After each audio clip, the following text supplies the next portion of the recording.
நண்பர்களே வணக்கம்.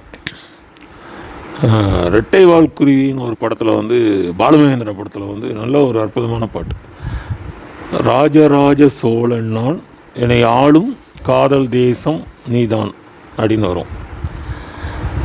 இதில் நீங்கள் தான் ராஜராஜ சோழன், ஆனால் உங்களோட ஆள்ற தேசம், காதல் தேசம் உங்கள் மனசு தான். அதாவது நம்ம என்ன நினைக்கிறோமோ அதை நம்ம சொல்கிறதுலேயும் நியாயமாக இருந்ததுன்னா அதை செய்கிறதுலேயும் எந்த விதமான தயக்கமும் கிடையாது. இப்போ உலக அளவில் பாருங்களேன், பொதுவாக எல்லாருமே சொல்லுவாங்க, ஆப்பிரிக்கர்கள் அதாவது ஆப்பிரிக்க மனிதர்கள் பொதுவாக ஆப்பிரிக்க தேசத்தில் உள்ளவங்க நிறைய நாடுகளில் புலம்பெயர்ந்து இருக்காங்க. ஆனால் அவங்க எந்த நிலையில் இருந்தாலும் மனசில் பட்டதை சில நேரம் என்ன பெரும்பாலான நேரங்களில் சொல்லிடுவாங்க, எழுத்து கேட்டுருவாங்க. அப்போ அது ஒரு என்ன சொல்கிறது, ஒரு பாரம் குறைஞ்ச மாதிரி இருக்கும். இப்போது உடலுக்கு தேவைக்கேற்ப ஆடை வேணும் தான், ஆனால் மனசுக்கு இதுக்கு மூடி ஒரு நேரம் இல்லை, இன்னொரு நேரம் அது செஞ்சலப்படும் இல்லையா. மலையாளத்தில் உள்ளொழுக்குன்னு இப்போ சமீபத்தில் ஓடின ஒரு படம். அதில் 2 பேருமே ஊர்வசியும் பார்வதியும் போட்டி போட்டு நடிச்சிருப்பாங்க. அப்போ அதில் கதையோட்டம் என்ன அப்படின்னா, பார்வதி ஒருத்தரை லவ் பண்ணுவாள். அவங்க வீட்டில் அதை இது பண்ணிவிட்டு ஒரு வியாதி, அந்த ஊர்வசியினுடைய மகன் அவருக்கு டிசீஸ் இருக்கும், அதை மறைச்சிட்டு கட்டாயப்படுத்தி கல்யாணம் பண்ணி வச்சுருவாங்க. அவள் போராடுவாள். ஆனால் இந்த போராட்ட காலத்தில் அதில் எப்படி காட்டுவாங்கன்னா, அந்த கதையோட்டம் அப்போ அவங்களுடைய இடமே நீர்ப்பரப்பு, அதில் போட்டு பாதி தண்ணி வீட்டுக்குள்ளே, அது மாதிரி அந்த கேரள இதில் காட்டுவாங்க. அது ஒரு மாதிரி அந்த புறச்சூழல் மனசுலையும் பாதி 50-50, பாதி கட்டாயத்துக்காக செஞ்சிட்டா இந்த கல்யாணத்தை. ஆனால் அவளுக்கு மனசுக்குள்ளே ஒரு ஆசை இருக்குது. அப்போ ஒரு கட்டத்தில் இவளுடைய இதுக்காக காதலனை பார்த்து காதலனோட இது பண்ணிடுறான். கடைசியில் பார்த்தா முடிவில் கிளைமேக்ஸில் இவனுடைய கணவன் இறந்துடுறாரு. ஆனால் இவருக்கும் அங்கே காதலனோட ஒரு பழக்கம் ஆகிடுது. அப்போ என்ன சொல்லுவாங்க, அது எல்லாம் தெரிஞ்ச பிற்பாடு உறவினர்கள் இல்லாமல் இறந்த அடக்கம் பண்ணணும். கணவனை அடக்கம் பண்ணோன்னா அந்த பீரோவை திறந்து பார்த்தா அவருக்கு கணவருக்கு அந்த பிரெயின் டியூமர் இருக்கும். அப்போ வெடிச்சிருவான்.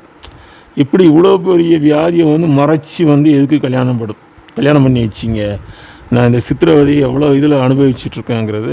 ஆனால் அந்த கதையினுடைய நுட்பமான இது என்ன அப்படின்னா, எல்லார் மேலேயுமே தப்பு இருக்குது. ஏன் இவளுடைய மனசில் உள்ளதை ஆரம்பத்திலே ஒரு ஆணித்தனமாக சொல்ல வேண்டியதை இதுக்கு அதை மறைச்சிக்கிட்டு ஒரு இந்த மாதிரியான ஒரு வாழ்க்கையை வாழணும். இது எல்லாத்தையுமே இருக்குது. ஒரு குடும்பத்தில் அம்மாவாக இருக்கலாம், அந்த பாத்திர படைப்பில் மனைவியாக இருக்கலாம், இல்லை மூத்த மகனாக இருக்கலாம். அவங்க என்ன சொல்லிடுவாங்கன்னா, தியாகம், குடும்பத்துக்காக நான் இதை பொறுத்துக்கிட்டேன் அப்படின்னு சொல்லிட்டு கடைசியில் என்ன செஞ்சுருவாங்கன்னா பாதிக்கப்பட்டுருவாங்க. அதனால் மனசு, அதாவது நமக்கு என்னென்னா ஒரு உள்ளரங்கம் அப்படின்னு சொல்கிறது மனசில் படம் ஓடிக்கிட்டே இருக்கும். அது எத்தனை படம் ஓடுதுன்னு தெரியாது.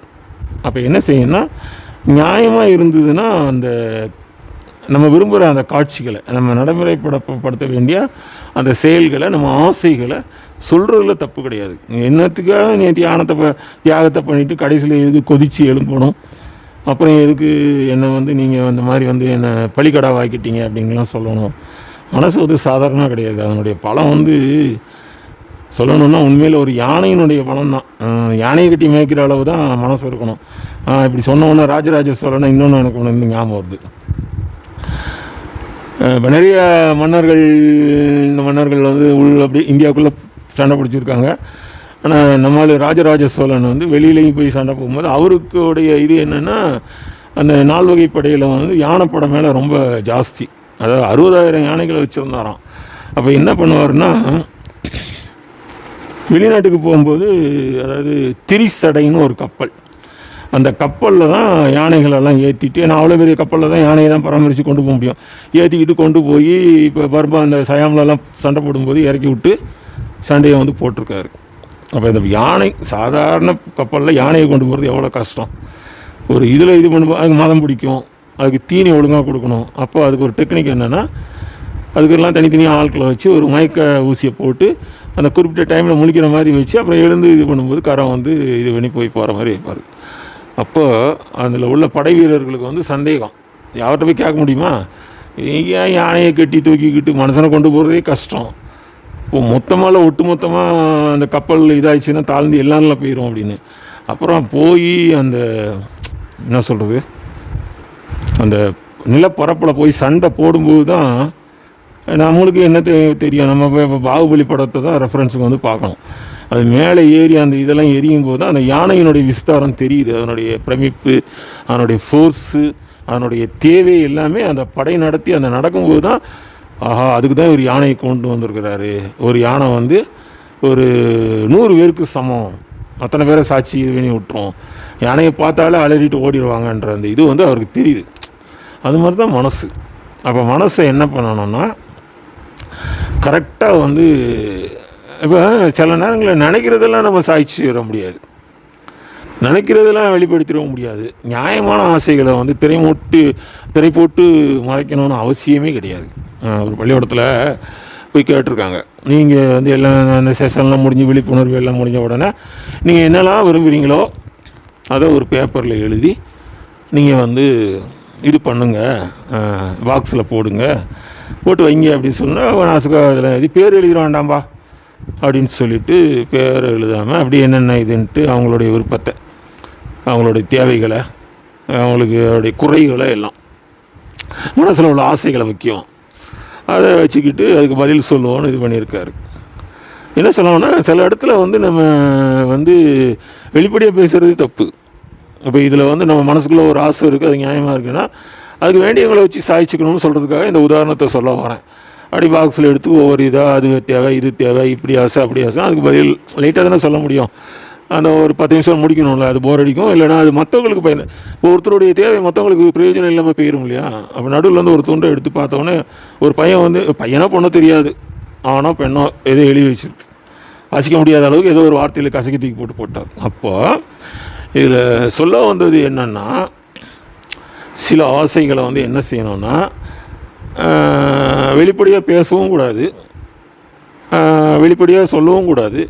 அதை வந்து தேவையானவங்களை வச்சு, யார் க்ளோஸோ, அம்மா க்ளோஸா, இல்லை அப்பா ரொம்ப நெருக்கத்தில் இருக்காங்களா, இல்லை குடும்பத்தில் இருக்கும்போது கணவனா, இன்னும் சொல்ல போனால் மகனா மகளா பிள்ளைகளா, அவங்க மூலியமாக வந்து நீங்கள் வந்து சொல்கிறதுல வந்து ஒன்றும் தப்பு கிடையாது.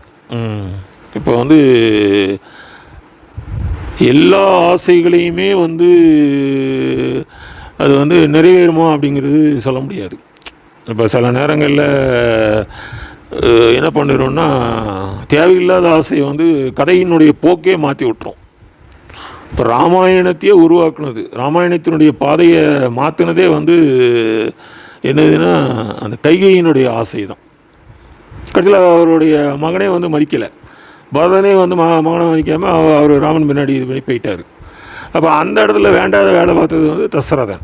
கடைசியில் புலம்பி தள்ளி என்ன பிரயோஜனம். அப்போ கணேஷ் அதில் வந்து அவர் தசரதன் வந்து எதிர்த்து நின்றுருக்கணும். ஆனால் என்ன அப்படின்னா இந்த நேரங்களில் இப்படி யோசித்து பார்த்தோம்னா ராமாயணமே உருவாகிருக்கு, அது பெரிய காப்பியம் உருவாகிறதுக்கு கைகைக்கும் ஒரு காரணமாக இருந்திருக்க வேண்டியது. இல்லைனா அந்த அளவுக்கு எங்களுடைய பண்பு ராமனுடைய அந்த இதுவும் சாதுரியமும் சீதையினுடைய மாண்பும் வந்து வெளிப்படாமலும் போயிருக்கோம் ஒன்று. அதனால் இதில் வந்து என்ன அப்படின்னா முக்கியமாக வந்து இப்போ லதான்னு சொல்லிட்டு ஒரு பெரிய எழுத்தாளர், அப்போ என்ன சொல்கிறாங்கன்னா அவங்க மகன் வந்து இப்படி ஒவ்வொரு இதாக பார்க்கும்போது அவங்களுக்கு அந்த மருத்துவ இதில் படிக்க வைக்கணும் ஆசை கிடைக்கல. அப்போ அவள் சொல்கிறா எனக்கு இந்த நுண்ணுயிரியல் அது வந்து படிக்கிறேன்னு சொல்லி, அப்புறம் இந்த விலங்குகள் இது மாதிரிலாம் ரொம்ப ஆசை. அப்போ வந்து இந்த மாதிரி எனக்கு இந்த முதலை பண்ணையிலேருந்து வேலை கிடச்சிருக்கு, அதை நான் கவனிக்க போகிறேன்னு யோசித்து சரி ஆசைப்படுறா அனுப்பி வைப்போம்னு சொல்லிவிட்டு அனுப்புகிறாங்க. அங்கேருந்து பார்த்திங்கன்னா அவளுக்கு அதில் மிஞ்சி போனால் ஒரு 2 மாதம் தான் வேலை செய்கிறாள். அந்த பயிற்சி அதெல்லாம் எடுத்துகிட்டு அவளுக்கு அந்த அனுபவத்தை வச்சு அந்த ஆய்வு கட்டுற அந்த இதெல்லாம் போடும்போது ஒரு ஆஸ்திரேலிய பல்கலைக்கழகத்தில் வந்து ஒரு அந்த ஸ்டைப்பண்டோட ஒரு பிஹெச்டி பண்ணுறதுக்கு ஒரு சான்ஸ் வருது. அப்போ நான் போகிறேன்னு கேட்குறேன், சரின்னு அனுப்பி வைக்காங்க. அப்போ அதை வச்சு அவள் பெரிய ஆளாக அவளுடைய ஆசைக்கு உகந்ததாக வந்துடும். அப்போ சொல்ல வந்தது வந்து இது என்ன அப்படின்னா, அந்த மகளுடைய ஆசைக்கு வந்து அவங்க வந்து குறுக்க நிற்கலை, யோசிக்கலை. வெளிநாட்டுக்கு போகணுமே, ஒரு வித்தியாசமான படிப்பை படிக்கணும்னு நினைக்கிறாளே, நாளைக்கு இவளுக்கு இது கல்யாணம் பண்ணி வைக்கும்போது அது வந்து ஒரு இடைஞ்சலாக வருமேலாம் நினைக்கல. சார் அவளுடைய ஆசையை நிறைவேற்றுவோம், அவளுடைய துறையில் வந்து அவள் பெரிய ஆளாக வருவா அப்படின்னு. அதனால் நிறைய இப்போ அந்த என்ன சொல்கிறதுன்னா, கிராமத்தில் உள்ள பெண் குழந்தைகள் எல்லாருமே வந்து இப்போ படிக்கணும்னு நினச்சாலும் ஓப்பனாகவே அதை வந்து போராடி படிக்கணும்.